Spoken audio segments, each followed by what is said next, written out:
So we're out here in Napa, California at the Taddei Vineyards with Kara today. She's back. And she's actually going to share a little trip that she did into Spain. Maybe, not so little, I guess. How long were you there? About 10 days. 10 days in Spain. So we got some Spanish wines from places that she either visited or she heard from people that like work at these vineyards. So we're going to talk about that. Stay tuned. Wine by the Bay TV from Napa, California.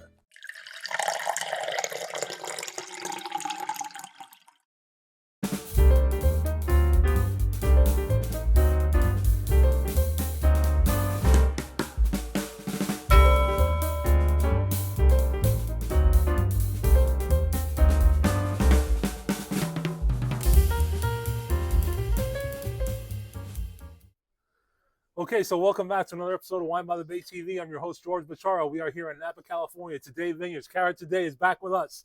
She has graciously agreed to share her insights on Spain with us. She was in Spain for 10 days, and she took some pictures, and she went to some vineyards, and blah, blah, blah. So we picked out some wines. Tasted some wine, which we're about to do. And we're going to taste them together. So tell us about Spain a little bit, like just general, and then I guess we'll get into specific stuff as we get into these wines. Well, what did you think? So Spain was wonderful. When were you there? Like what month? We were there in May.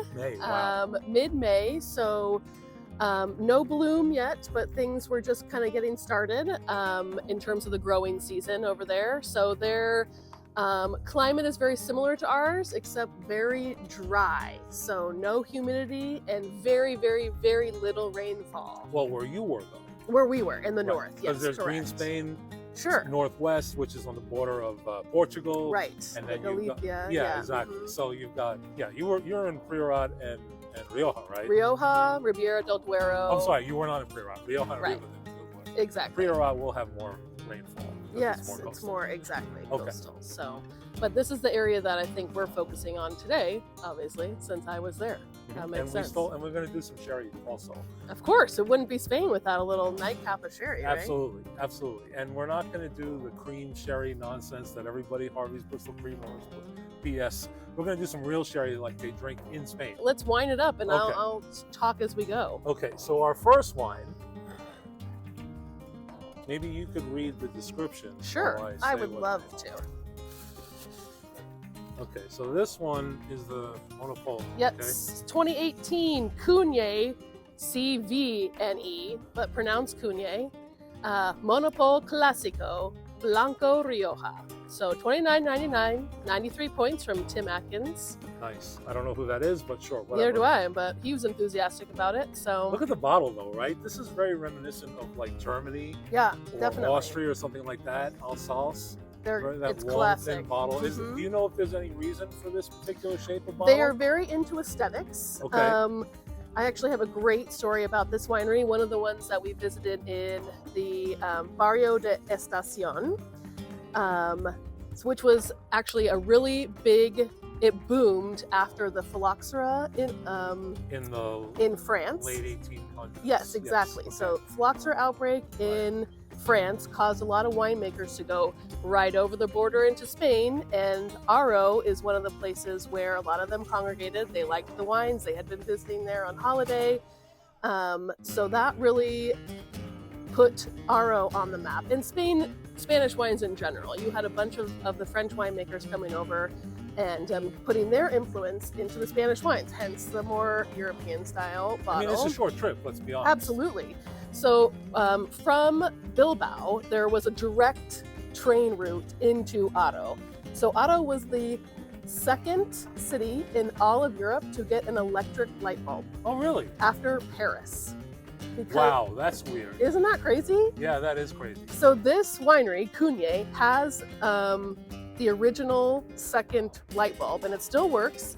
They show you how you have to move it onto the electrified wire and move it off. Oh, it's like a hook thing? Yes, exactly. Oh, it hooks onto the electrified wire to turn on and, take it off. Do you have a picture of that you can share with us? I probably do, most likely. If she does, we'll cut it in. If not, I'll look for it and try and cut it in. Absolutely. So I thought that fact alone blew my mind. That is cool. That is super cool. So that just shows, how much this place was blowing up at this time, late 1800s, like you said. Let me pour some of this while you talk. So this is their white blend, which I'm guessing is mostly a Viura. Yes, okay, Viura. Yeah, that's right. Viura. So that's their main white grape varietal in this area. Yeah, in Rioja, Viura, yes, and exactly. what's the other one? The other white one. Jesus, I can't think of it now. There's one other white varietal. There is Grenache Blanco as well, but I'm not sure what the percentages are on any of these. On the bottle here. They rarely note them because in Spain they do a lot of interplanting. So instead of saying, oh, this block is all this varietal and this block is all this varietal. Oh, they mix the blocks? They do. They interplant, and so they just... Yeah, there's no information. Yeah, they just pick it, and the blend is what it is. You know what I mean? That's kind of their style. So let's see that right there. It's got a definite gold color to it. It does. It's beautiful. Well, I should say a light gold or a dark yellow, really? Yeah, dark yellow, definitely. The smell, it's a little flinty. Yeah. It's a little closed. We just opened these wines, unfortunately. I mean, I'm driving up, so it's not like I can open them ahead of time. Sure. Oh, there's a little bit of... There's definitely some salinity. I get like honey hardcore.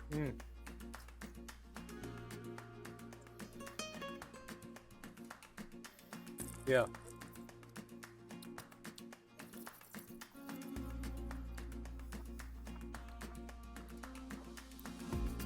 Not very fruit forward. No, it has a little slight caramel flavor. I definitely get that on the back end for sure. But there's good acidity though. Great acidity. Yeah, I mean, it's very not pleasant. It's not flat or flabby or anything. Right. It's definitely not buttery, so there's not a lot of right. Definitely not like a California Chard or anything like that. But I don't really smell any lees component on there either. Yeah. I enjoy it. Yeah, I mean, if you're a white wine drinker, like a Sauv Blanc drinker, but don't want to go like lime in your mouth, in your face. Super tropical. Yeah, exactly. Right. This is a lot. This is in that vein, but a lot more muted. Definitely more mellow. And would do well with food. Oh, absolutely. You could do like a cheese, a mild meat would go well with this. I mean, there's a lot of obviously, shellfish. Absolutely. I don't know that I would do this with oysters, although you could. I think I'd rather have like a Sauv Blanc with oysters than this. I don't do oysters at all, so. Okay. I mean, I would do this more with like a shrimp. Like you could do this with a scallop crudo or a shrimp cocktail or something like that. Grilled shrimp. I think you'd be in good shape with this. Absolutely. So Cunye is one of the larger wineries that we visited. They measure everything in bottles, not cases. So they do X number million bottles. So they were on the larger side. I had heard of them prior to you mentioning them. I'm sure I've come across, they do reds also, right? Yes, absolutely. Yeah, I'm sure I've come across a CVNE, something like that. Yeah, and the reason that it is CVNE, they're called Cunye, but their first label that they ever created was printed wrong. CVNE, and so now that is why all their labels are CVNE, but they're pronounced Cunye. Folks, as you travel the world and get into these things, either domestically or whatever, you'd be surprised how many mistakes wind up being like hard and fast rules that everybody recognizes. Exactly. They didn't even realize that they weren't meant to be that way. Now it's tradition, you know, and it created its own thing. And like I said, they're very big on aesthetics. So we visited their barrel room, which was designed by Gustav Eiffel. That's the Eiffel Tower. Right, yeah, exactly. So they were big on space. They did not want any pillars coming down to monopolize the space in their barrel room. They wanted to maximize the space. So they didn't want any pillars coming down. And so they visited the Eiffel Tower opening at the World's Fair, these two brothers who started this winery. Interesting. And they were like, this is the guy. When everyone else was thinking that Gustav Eiffel was kind of like this crazy guy and, you know, he built this monstrosity, they saw innovation there. Now, I do want to take notice. In Rioja, I'll show you this. And we'll cut this in so you can really see the labels. There's a little green label on here. That's right. Each color code denotes how long they've been aged in oak. Right. If they have it all. I think green is not aged in oak. Right. I would think this is like Joven. So there's different levels. There's 4 different levels. Joven, which is no oak aging. Crianza, which is a minimum of 2 years, 1 year in oak.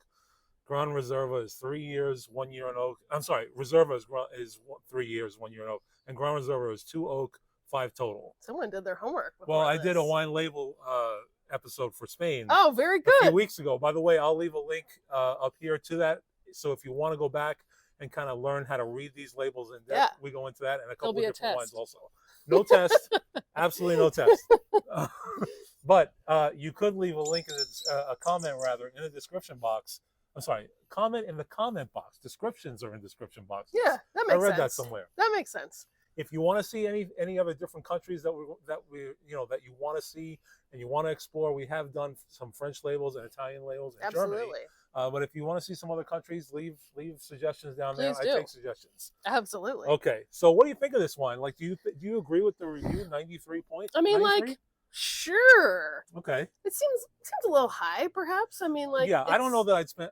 And again, not a white wine drinker, so you really are more so. I am. Do you think you'd spend $30 on this? Probably not. Okay, so especially because I know there are other white wines out there for a better price point, which have more of the mouthfeel that I'm looking for. Again, this has great acidity, and I think, like you said, it'd be wonderful with food, but it's not quenching my, I don't know what. It's not hitting that note that I'm looking for. Yeah, you know I mean, like if you drink a lot of white wine, you're looking for something a little different, and you're willing to spend a little bit just for variety purposes, it's not out of line. Right. But for a pleasant wine that you would drink daily, you can do better than $30. Sure. I think, but you get a little bit of acidity and whatever. Like definitely. I wouldn't go as far as to say sweet. Right, definitely not sweet. But like you said, the caramel notes on the nose, now it's even more. And these whites are light. The white and the rosé are lightly chilled. I mean, they should. When you're serving them to guests, you might want to serve them a little colder. Yeah. But we want to taste these wines. We're trying to evaluate them. Yeah. I mean, I like it. I just wouldn't buy it. Yeah. At $30. Yeah. Okay, so can we use this as a spit cup? Absolutely. Okay. I'm just gonna count mine up. Well, I'm trying to respect your. Oh no! Here. Come on. Okay. Working farm here. Working farm. Working farm. All right. So what's our next choice? Let's do the rosé. Huh? Absolutely. Alea Rosé. And then something in Basque, which I do not speak. Yeah, Getariaco, no, Rosé. Taxacolina. Oh, it's brutal. Folks, please, I'm so sorry. I apologize. Okay, so this is a mix of Handarabi Zuri and Belza, which I'm guessing are probably varietals that we know. I actually looked. But they also have Basque names. This is another thing, is when you travel, you're like, oh, I am interested in these varietals, and you go to a different country and they're called a different thing. So it sometimes helps before you go to kind of look up the local language. This is a little frizzante, by the way, guys. I see that. A little bit of bubbly. Effervescence. Yeah, I mean, it's not champagne, but it's definitely a little frizzante. So that's the bottle right there. And this is, I'm sorry, $23.99. For the 22, which is what we're having today. And this is 11.5 alcohol by volume. And again, the German-esque style. Tall and skinny. Yep, tall and skinny. Everybody loves that. There's an interesting label on here, which you will see, but it's just a lot. This bottle is like nowhere near Spanish. Good luck reading all this stuff. I mean, Basque is crazy. Lord. I mean, they love their X's and T's and K's, and I'm like, how do all those things go together without vowels? But, I feel like if I didn't know this was a Spanish wine, I think it was from Russia. Yeah, absolutely. For real. Like absolutely. It looks like Russian. Definitely. Yeah, the TX together and. Anything else on there that's of interest? It says that I didn't know much about this. Handarabi Zuri is a white variety, Vinus vinifera, native to Basque country. So. Okay. I smell a little pear and then maybe some like I don't know if it's maybe papaya. Nah, it's not sweet enough. That's exotic as hell. But, yeah. But yeah, no, I maybe definitely don't smell very sweet. There's a slight floral component, but very, very, very slight. It's like a tertiary kind of smell to it. Yeah, not very aromatic. The color is. It's a beautiful rosé. Yeah, I mean. It's got a hint of orange too, but just a slight hint. Yeah. It's a pinkish orange. Definitely. Very nice. Very clear. Yeah. Again, if you think I don't like white, wait till you see my opinion on rosé. It's brutal. I can't stand rosé. I like rosé, so I'll give you an honest opinion. But you can even feel the effervescence on your tongue. I mean, right? So what we say this was? $12.99? No, $23.99. $23.99. Okay, so you're a rosé drinker. I do. I mean, the effervescence is pretty fun. It's different. I like that part of it. The taste, again, is pretty muted, I would say. I'm not getting any one dominant flavor, but it's refreshing, and I would drink the hell out of this, actually. I would say balanced. Yeah, absolutely. Not too acidic. I mean... Ooh, grapefruit? Yes, but not overpoweringly. No. I mean, everything is very... Everything is kind of singing together. $23.99, strong. For a rosé, I mean, Well, because you can get a California rosé for $12, that if it's done properly will be fine. Yeah. But you're paying import taxes here. That what is do you true. think this would cost in Europe? You think it would be half, maybe 12 euros? I was shocked. This is something that I was shocked about, is how low of price points everything had. I mean, but even their Grand Reservas were 85 euros, which would be $180 here probably. Yeah, which is not terrible. I mean, No. we're from Napa, so my price points are a little skewed perhaps, but we all kept being like, wow, how are you? Well, look, let's be honest. You're buying a Grand Reserva wine for a special occasion, Sure, or to impress a client or a boss or whatever. Yeah, that's not Tuesday night I want a glass of wine. Sure. If it is, good for you. Yeah, but most Love people your can't lifestyle. go that way. Yeah, really, yeah, exactly. It's like going, Jealous. I'm having a scarecrow. It's Wednesday. Yeah, right. Just want to kick back. I might not have the whole thing. Whatever.